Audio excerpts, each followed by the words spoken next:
परप्रांतीय लोक म्हणतात मराठी माणसं भिकारी, यांना मारा, ते सुद्धा आमच्याच महाराष्ट्रात.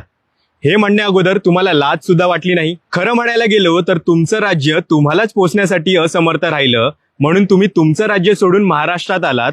मग खरे भिकारी कोण, तुम्ही का आम्ही? तुमचं घर, तुमची माती सोडून तुम्ही आमच्या राज्यात आलात, याचा अर्थ हाच आहे की आमच्यासारखं वैभव, संधी आणि सामर्थ्य तुम्हाला तुमच्या राज्याने दिलं नाही, म्हणूनच तर तुम्ही महाराष्ट्रात आलात ना. आमच्याच राज्यात आम्ही तुम्हाला ऍडजस्ट करून घेतलं, आता तुम्ही आमच्याच मराठी माणसांवर हल्ले करताय. हा हल्ला एका व्यक्तीवर झालेला नसून तर आपल्या मराठी माणसावर, आपल्या संस्कृतीवर आणि आपल्या अस्मितेवर झालेला हल्ला आहे. बाहेरून येणाऱ्या लोकांना आम्ही कधीच अडवलं नाही, कारण आम्हाला माहित आहे आमची माती इतकी बलशाली आहे की ती प्रत्येकाला आश्रय देते आणि प्रत्येकाला पोटाशी धरते. पण आमच्या या सहनशीलतेचा लोकांनी गैरफायदा घेतलेला आहे.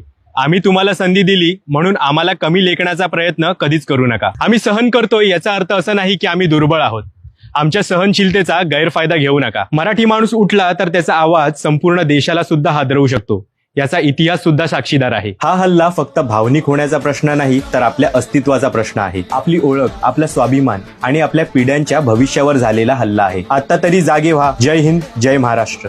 सटकून टाकती राख नव्याने जाग पेटू दे आग मराठी